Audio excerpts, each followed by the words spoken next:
এই যে শিয়াল ভাগ্নে, এত সকাল সকাল কোথায় যাওয়া হচ্ছে বলো শুনি? এ কি আমাকে ডাকলো? মনে তো হচ্ছে আমাকে বাঘ মামা ডেকেছে, কিন্তু এদিক ওদিক কোথাও তো বাঘ মামাকে দেখতেছি না। আমি এখানে গো ভাগ্নে, আমি এখানে গাছের উপরে। আরে মামা, তুমিও ছোটদের মতো গাছে উঠে কি করতেছো বলো শুনি? তেমন কিছু না রে ভাগ্নে, সারাদিন বনে জঙ্গলে ঘুরে বেড়াই তো, তাই একটু গাছে ওঠার শখ জেগেছে, তাই আর কি গাছে উঠেছি। আচ্ছা বাদ দে সব কথা, তুই সকাল সকাল কই যাবি সেটাই আমায় বল। মামা, আমি তো পুচকের দোকানে যাচ্ছি গো, সকালের নাস্তা করতে। তুই পুচকের দোকানে যাচ্ছিস নাস্তা করতে? তোর কাছে টাকা আছে তো? না মামা, আমার কাছে তো টাকা নেই, কিন্তু টাকা দিয়ে কি আর করব? আমার কাছে বুদ্ধি আছে তো, সে বুদ্ধি দিয়েই চালিয়ে দিব। তুমিও আমার সাথে যাবে নাকি? চলো। আচ্ছা চল তাহলে, দুই মামা ভাগ্নে ফ্রিতেই খেয়ে আসি।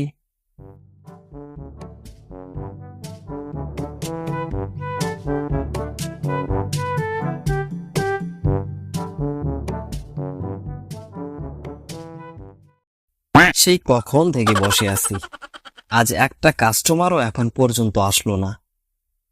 ওই তো ওই তো দেখছি দুজন কাস্টমার এদিকেই আসছে। এই যে পুচকে ভাই, আমাদের দুজনকে কিছু খাবার দাও। আচ্ছা শিয়াল ভাইয়া, তোমরা দুজন গিয়ে বসো, আমি তোমাদের খাবার দিচ্ছি।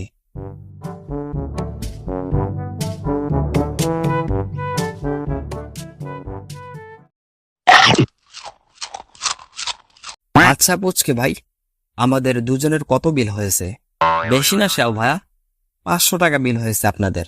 আচ্ছা পুচকে ভাই, তোমাকে একটা কথা বলার ছিল। কি কথা শিয়াল ভাইয়া?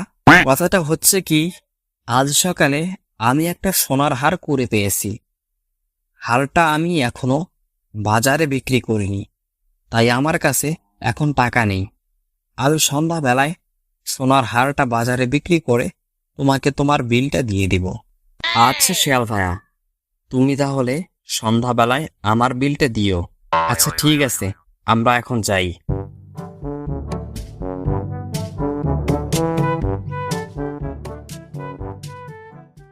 কিরে শিয়াল ভাগ্নে, তুই সোনার হার কুড়ে পেয়েছিস, তবু তুই আমাকে একবারও বললি না? তুই এমনটা করতে পারলি রে ভাগ্নে আমার সাথে? আরে মামা, তুমিও দেখতেছি বোকার মতো কথা বলো। আমি সোনার হার করে পেয়েছি, এটা তো বলেছিলাম ওই বেটা পুচকেকে বোকা বানানোর জন্য, যাতে করে আমরা ওর দোকানে ফ্রিতেই খেয়ে আসতে পারি। আর তুমি এটা সত্যি সত্যি মনে করে নিলে? সত্যি রে ভাগ্নে, তোর বুদ্ধির কাছে আজকে আমিও হেরে গেলাম। দেখলে তো মামা, পকেটে টাকা না থেকেও কিভাবে অন্যের দোকানে ফ্রিতেই খাওয়া যায়।